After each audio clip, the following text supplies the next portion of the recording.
नमस्कार, बहुत बहुत स्वागत है आप सभी का। मैं हूं आपके साथ हितेश व्यास। आप देख रहे हैं बड़ी बहस, जिसमें अहम मुद्दों को लेकर हम लगातार चर्चा करते हैं। आज बड़ी बहस में बात करेंगे छत्तीसगढ़ में रेत माफिया के खेल की। रेत माफिया का खेल और क्या सिस्टम इसके आगे है फेल। और हम ऐसा क्यों कह रहे हैं, क्योंकि छत्तीसगढ़ में रेत माफिया लगातार प्रशासन को खुली चुनौती देते नजर आ रहे हैं। बलरामपुर से बिलासपुर तक और राजिम से लेकर राजनांदगांव तक बेखौफ रेत माफिया मारपीट करने से लेकर हत्या तक करने से बाज नहीं आ रहे। फायरिंग तक अब होने लगी है। पिछले महीने बलरामपुर में बेखौफ माफिया ने पुलिस आरक्षक की ट्रैक्टर से कुचलकर हत्या कर दी थी। और अब राजनांदगांव में शिवनाथ नदी से अवैध रेत का उत्खनन कर रहे रेत माफियाओं को रोकने गए ग्रामीणों पर रेत माफियाओं ने गोली चला दी। जरा सोचिए कि ग्रामीणों पर फायरिंग कर दी।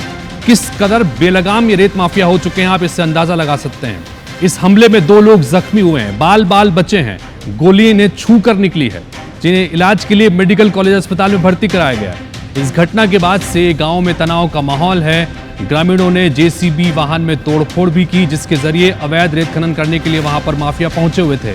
पुलिस के पहुंचने पर ग्रामीणों ने आक्रोश व्यक्त किया। मामले में पुलिस अधीक्षक का कहना है कि जांच की जा रही है। वहीं कांग्रेस ने सरकार पर माफिया को संरक्षण देने का गंभीर आरोप लगा दिया है। तो वहीं डिप्टी सीएम ने इस पर कहा है कि कड़ी कार्रवाई होगी। किसी भी माफिया को बर्दाश्त नहीं किया जाएगा, किसी भी माफिया को पनपने नहीं दिया जाएगा। 2 दिन पहले ही इस तरह से खबर आई थी कि जहां पर अवैध खनन की खबर को कवरेज करने के लिए कुछ पत्रकार पहुंचे, तो उन पत्रकारों को भी दौड़ा दौड़ा कर पीटा गया था, धमकियों ने दी गई थी। इन सब के बीच राजनांदगांव में जो ये मामला निकल के सामने आया, जहां पर रेत खनन को रोकने के लिए ग्रामीण खुद गए थे और उनके ऊपर यहां पर फायरिंग की गई रेत माफिया द्वारा। एक बार सुनिए इस पर क्या रिएक्शन आया है।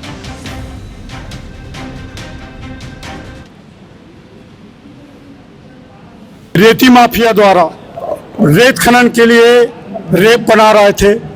उस समय हमारे गांव के बुजुर्ग और गांव के सियान लोग जब मना करने गए तो उस समय उनको गोली मार दिया गया और 2-4 को उसके गुंडा लोग ने धक्का मार के घायल कर दिया। अभी मोहड़ में रेत निकालने को लेकर विवाद की स्थिति है। मौके पे पुलिस ने सारी चीज़ों के जो जानकारी सारी चीज़ नज़र में है।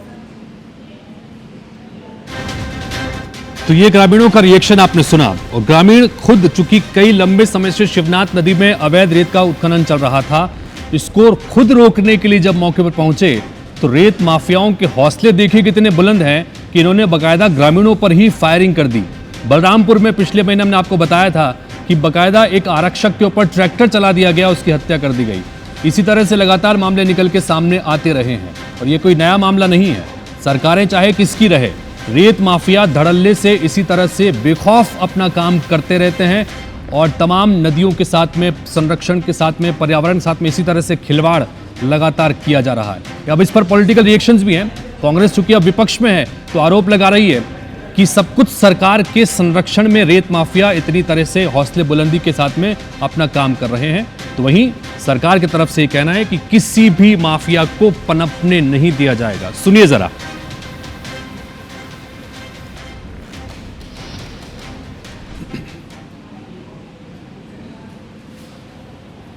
देखिए, सत्तारूढ़ दल के नेताओं के संरक्षण के कारण छत्तीसगढ़ में रेत माफिया और खनन माफिया बेलगाम हो चुका है। राजनांदगांव से शहर से लगे 40 किलोमीटर दूर में एक व्यक्ति के ऊपर में गोली चला दिया गया। आदिवासी व्यक्ति को गोली उसके सीधे कान के पास से लगते हुई गई है। वो गंभीर रूप से घायल होकर अस्पताल में भर्ती हैं। और इन पूरे के पूरे खनिज माफिया को, रेत माफिया को सरकार का संरक्षण है।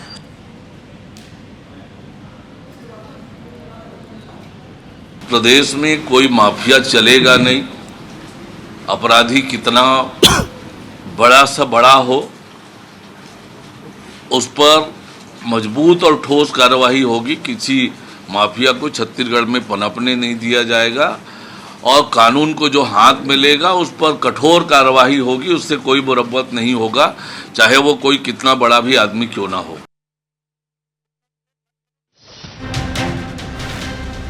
तो रेत माफिया का खेल चल रहा है और सिस्टम क्या फेल हो चुका है, इसलिए क्या जनता को ही खुद मोर्चा संभालने के लिए धरती पर उतरना पड़ रहा है, मैदान में उतरना पड़ रहा है। ये भी एक बड़ा सवाल। दूसरा ये कि रेत माफिया आखिर किसके संरक्षण में इतना बेलगाम होकर काम करते हैं कि कभी भी किसी को जान से मारने तक से भी वो गुरेज नहीं करते। किसी पर भी गोलियां चलाई जा रही हैं, किसी के ऊपर ट्रैक्टर चलाया जा रहा है। ये आखिर क्यों हो रहा है?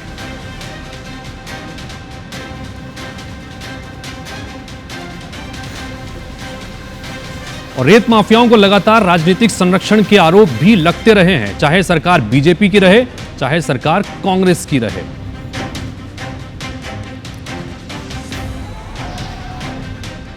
तो बेहद महत्वपूर्ण विषय है और महत्वपूर्ण सवालों के जवाब तलाशने के लिए इस वक्त हमारे साथ में 3 खास मेहमान जुड़ रहे हैं। मेरे साथ में स्टूडियो में मौजूद हैं गौरीशंकर श्रीवास जी, भारतीय जनता पार्टी के नेता प्रवक्ता हैं। साथ ही हमारे साथ में विकास तिवारी जी हैं, जो कि कांग्रेस पार्टी के प्रवक्ता हैं। और हमारे साथ में जीएस भामरा साहब हैं, जो रिटायर्ड एएसपी हैं। सबसे पहला सवाल गौरीशंकर जी आपसे ही, ये इस तरह से लगातार एक के बाद एक रेत माफियाओं के अवैध उत्खनन में लगे लोगों के कारनामे सामने आ रहे हैं कि सवाल खड़ा हो रहा है कि क्या सिस्टम फेल हो चुका है इन रेत माफियाओं के सामने? निश्चित तौर पर जो घटना घटित हुई है वो चिंतनीय भी है, चुनौतीपूर्ण भी है। लेकिन सुबह उठकर हाथ मुंह धो के ये आरोप लगा देना कांग्रेस पार्टी के नेता सुशील आनंद शुक्ला द्वारा कि इसको भारतीय जनता पार्टी का संरक्षण है, इसकी कोई भी प्रामाणिकता नहीं है, ना कोई तथ्य है।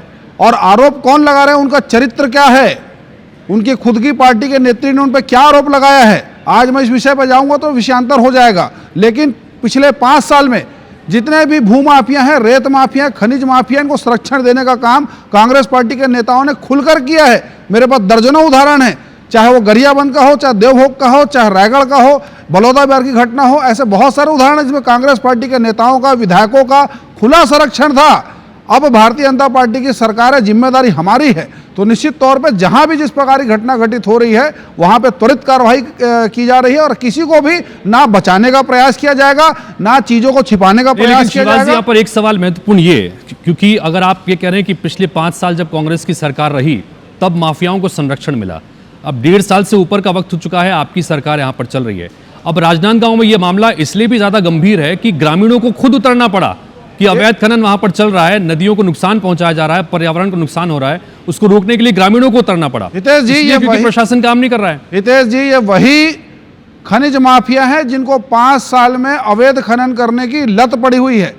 दूसरा, मोहड़ ग्राम पंचायत का एनओसी था खनन करने का, पर रात में किसी को भी खनन करने की छूट नहीं है। रात में क्यों खनन किया गया, किसका संरक्षण था, कौन नेता थे, कौन अधिकारी थे, इसके सारी पहलुओं पर छत्तीसगढ़ सरकार जांच करेगी। लेकिन मैं फिर से दोहरा देता हूं कि जो भूमाफिया, चाहे खनन माफिया हो, चाहे लैंड माफिया हो, उनका स्थान छत्तीसगढ़ में नहीं है, उनका स्थान जेल में होगा। सरकार कार्रवाई कर रही है, सरकार जिम्मेदारी भी तय कर रही है। राजनीतिक संरक्षण देने का जो आरोप सुशील आनंद शुक्ला जी लगा रहे हैं पूरी तरह से मिथ्यापूर्ण है, दुर्भावना से प्रेरित है। मैं 10 ऐसे उदाहरण दे दूंगा जब इनके विधायकों को खुद ग्राउंड में उतर कर रोकने का प्रयास करना पड़ा था, चाहे वो आपके कोरिया जिले में जो अंबिका सिंहदेव वाला मामला हो, चाहे वो कसडोल का मामला हो। पूरा कांग्रेस पार्टी का हर नेता 4-4, 5-5 मंजिल का मकान में, खुद सुशील आनंद शुक्ला जी अरबपति बन गए, करोड़पति बन गए 5 साल में। ऐसा बयान देने से उनको परहेज करना चाहिए। विकास जी बताया, सुशील आनंद शुक्ला जी इतने बड़े नेता कैसे बन गए? विकास जी जवाब दीजिएगा। वो ये कह रहे हैं कि जितने भी माफिया पनपे हैं ये 5 साल के कांग्रेस कार्यकाल के दौरान पनपे हैं,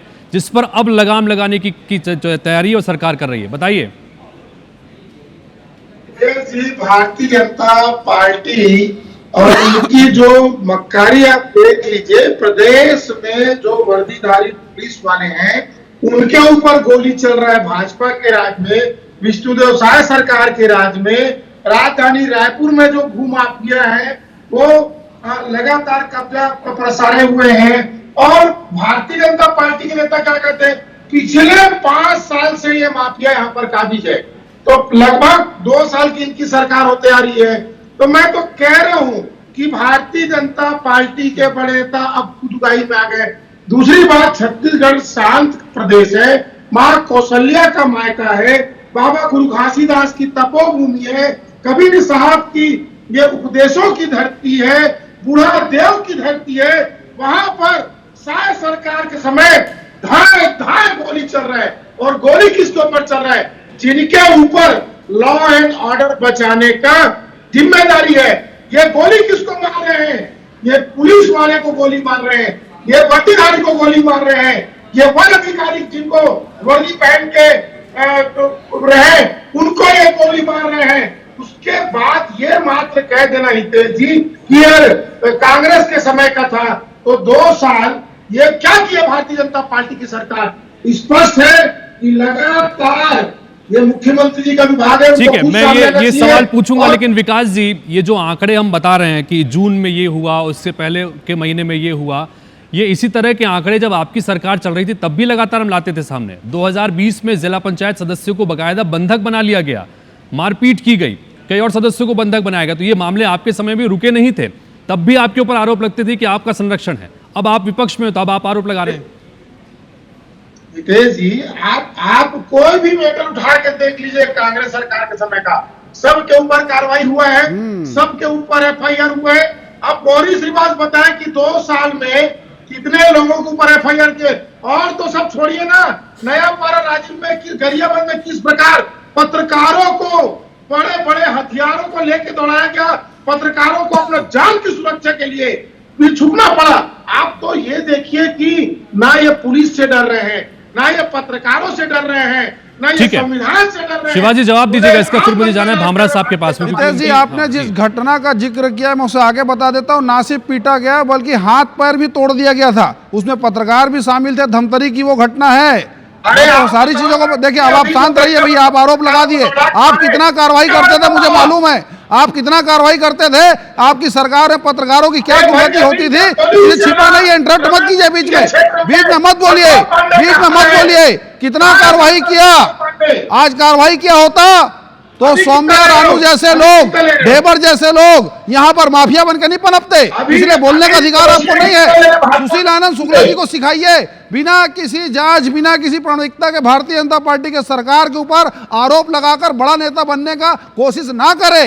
कौन सा नशा करके इस प्रकार का बयान देता हूं, आप जाने, आपकी पार्टी जाने।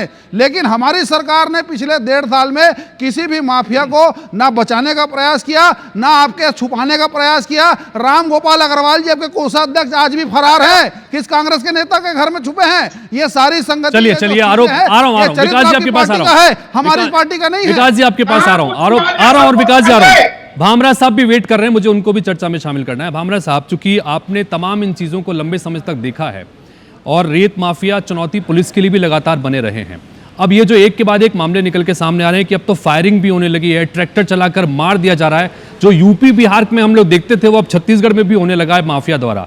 आप इसको किस तरह से देखते हैं भामरा साहब?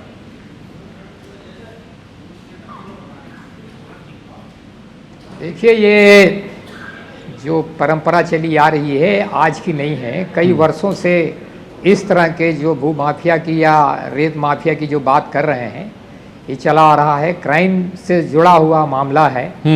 मध्य प्रदेश के समय में भी जब MP था, ये छत्तीसगढ़ नहीं था, तब भी हम सुना करते थे कि आज रीवा में ऐसा हुआ, मुरैना में ऐसा हुआ, रेत माफियों के साथ में ये हुआ, ट्रैक्टर चले, गोलियां चली। तो ये आज के किस्से नहीं है। तो लगातार कोई सरकार रहे, सरकार किसी व्यक्तिगत या किसी पार्टी पॉलिटिक्स की बात नहीं मैं कर रहा हूँ, एक क्राइम सीधा सीधा क्राइम है जी। और जैसे क्रिमिनल दूसरी जगह दूसरे क्षेत्रों में क्राइम करते हैं, अपराध करते हैं, उसी प्रकार भू माफिया या रेत माफिया ये भी अपने आप में एक क्राइम है। सवाल है कि जो क्राइम करते समय कोई अपराध में हथियार उठा लेता है, उसी प्रकार रेत माफिया लोग भी हथियार जब देखते हैं कि अब बात उसके हाथ से निकल जाती है तो हथियार उठा लेते हैं। लेकिन ये सीधा सीधा क्राइम से जुड़ा हुआ है और इस क्राइम को रोकने का केवल एक ही तरीका रहता है कि हमें गांव के लोगों को इंसिस्ट करना चाहिए, उनको जागरूक करना चाहिए। पुराने ज़माने में ग्राम सेवा समिति बना करते थे, फिर यहाँ पर पुलिस वाला पुलिस मित्र बनाने लगे। ये सब चीज़ें उनको रोकने का एक तरीका है, नज़रिया है।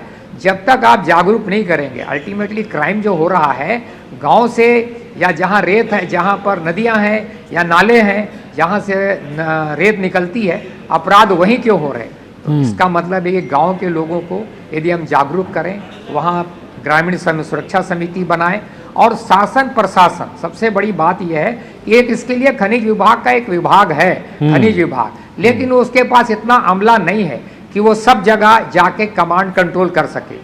पुलिस को इन्वॉल्व इसलिए ज़्यादा नहीं किया जा सकता क्योंकि पुलिस के पास दूसरे प्रकार के क्राइम इतने रहते हैं कि वो इधर इतना ज्यादा ध्यान नहीं दे पाता। लेकिन यदि हमसे सहयोग लें कोई भी इस प्रकार के, लेकिन भामरा साहब इसमें इंफॉर्मेशन देने का आप बड़ी महत्वपूर्ण बात यहाँ पर कह रहे हैं कि आपने गांव के लोगों को अपन जागरूक करें। जी, दूसरा ये एक महत्वपूर्ण सवाल ये कि इसमें लगातार राजनीतिक संरक्षण के आरोप के साथ साथ प्रशासन और पुलिस की मिलीभगत के आरोप भी लगते रहे हैं कि चूंकि ये बड़े रेत माफिया जो हैं धड़ल्ले से काम करते हैं और इसकी रकम नीचे से ऊपर तक तमाम लोगों के पास पहुंचती है, ये भी एक बड़ी दिक्कत है। उसके अलावा प्रैक्टिकली अगर पुलिस के सामने, प्रशासन के सामने चुनौतियों की बात करें, किस तरह से देखते हैं आप?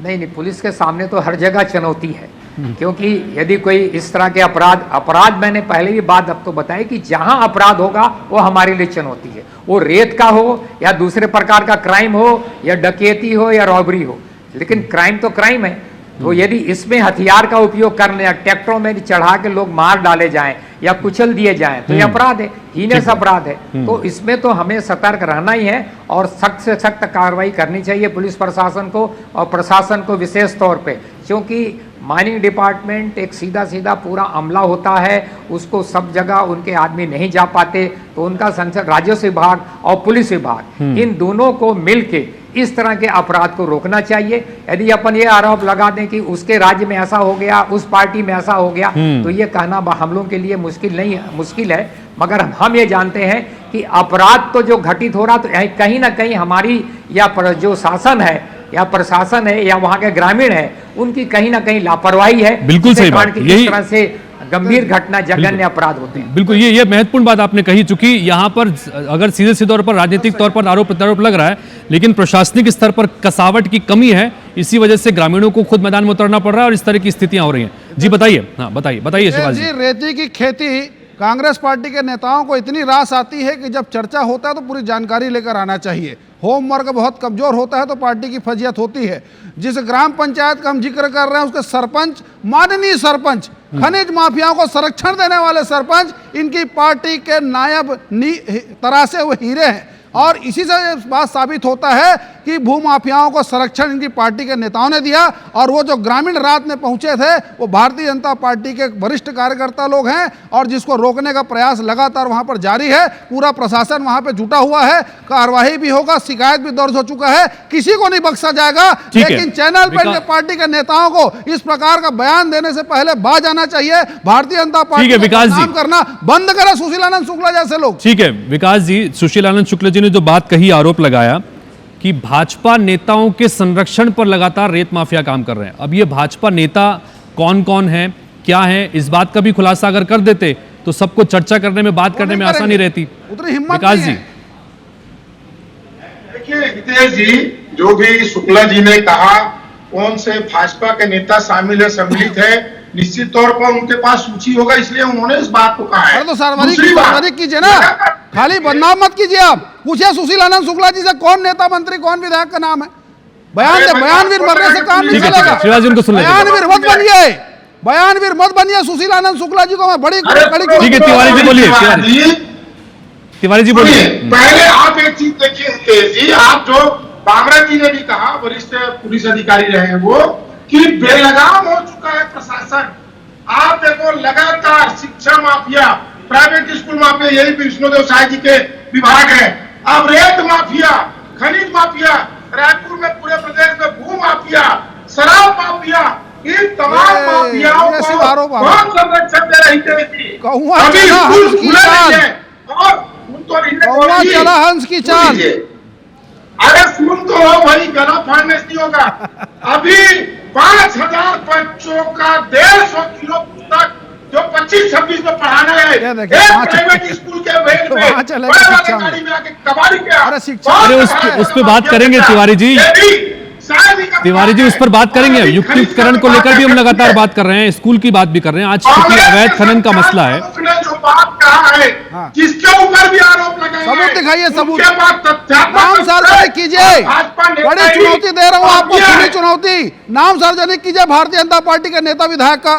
बोले सुशीलानंद शुक्ला जी को हिम्मत है नहीं, लेकिन शिवाजी, ठीक है शिवाजी जी, लेकिन ठीक है शिवाजी सुनिए, एक सवाल महत्वपूर्ण यहाँ पर। जैसा भामरा साहब ने कहा कि यहाँ पर प्रशासनिक जो इच्छा शक्ति है वो भी बड़ी महत्वपूर्ण है, शासन की इच्छा शक्ति वो भी बड़ी महत्वपूर्ण है, क्योंकि अगर रेत माफिया चल रहे हैं तो धड़ल्ले से काम कर रहे हैं और इतने बेखौफ होकर काम कर रहे हैं कि ग्रामीणों को खुद जाकर जमीन पर उनको काम रोकना पड़ रहा है।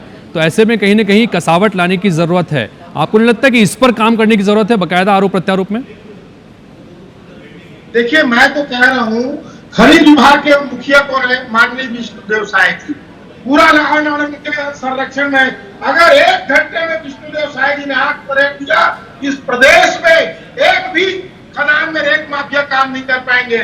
फिर कह रहा हूँ, विष्णुदेव साय जी के पास शिक्षा विभाग है, उनको बताना चाहिए कि 150 किलो पुस्तक। शिवाजी, ये सवाल मेरा दरअसल आपसे था। सरपंच दे रहा है, चोरी इनके माफिया कर रहे हैं और नाम विष्णुदेव साय जी का ले रहे हैं। नहीं, लेकिन शिवाजी चोर कोतवाल को डांट रहा है। एक मिनट तिवारी जी, शिवाजी, सवाल दरअसल मेरा आपसे भी था, यही सवाल मेरा था कि माइनिंग डिपार्टमेंट है, जैसा भामरा साहब ने भी कहा कि माइनिंग डिपार्टमेंट है जिसकी ये जिम्मेदारी है कि इन तमाम चीजों पर कंट्रोल करे, निगरानी रखे। अगर वहां पर नहीं हो रहा है तो इसको संभालने की जिम्मेदारी तो सरकार की है ना। आरोप प्रत्यारोप अपनी जगह पर है। जी, मैं पूरी तरह सहमत हूँ। रात में खनन करना एनजीटी का भी आदेशों का वायलेशन है, सुप्रीम कोर्ट के भी आदेशों का वायलेशन है। इस प्रकार की चीज़ें नहीं होनी चाहिए। लेकिन जिन लोगों ने एनओसी दिया है, जो खड़े होकर खनन करवा रहे हैं, ये कौन लोग हैं? ये कांग्रेस पार्टी के वहाँ के स्थानीय जनप्रतिनिधि हैं। इन पे भी जिम्मेदारी कांग्रेस के नेताओं को तय करना पड़ेगा। खाली चैनल पे आरोप नहीं लगाना चाहिए, आपको पूरा बताकर जाना चाहिए टिकट में कौन व्यक्ति, कौन विधायक। फाइनल कमेंट चाहूंगा मैं इस वक्त भामरा साहब से। Final comment Bharatiya Janata party को फाइनल कमेंट के बाद के लिए जाएंगे भामरा साहब के पास। भामरा साहब बताइएगा कि क्या कुछ होना चाहिए, क्या किया जाना चाहिए? भामरा साहब।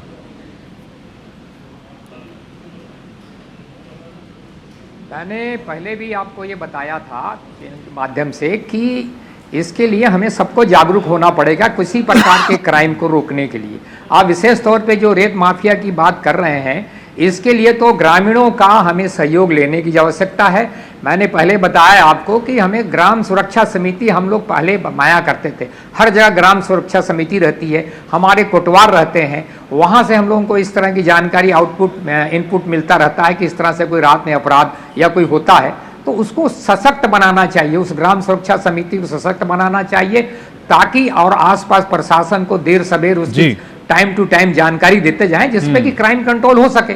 जो ऑल ऑफ सडन एक दिन में इस तरह के अपराध नहीं होते, ये लगातार कई दिनों चलते रहते हैं। बिल्कुल, हम सतर्कता तो कुल मिलाकर जब जिस तरह से थोड़ी सी समय की बाध्यता है, मुझे इस डिबेट को यहीं पर रोकना होगा, लेकिन कुल मिलाकर यहाँ पर यह बात तय है कि शासन की, प्रशासन की कसावट के साथ साथ आम लोगों की जागरूकता के जरिए ही इन तमाम चीजों पर लगाम लग सकती है। आरोप प्रत्यारोप अपनी जगह है, लेकिन ये समस्या गंभीर है। सरकार को इस दिशा में गंभीरता से काम करना चाहिए। उम्मीद करते हैं कि काम होगा। आप तीनों का बहुत बहुत शुक्रिया। नमस्कार।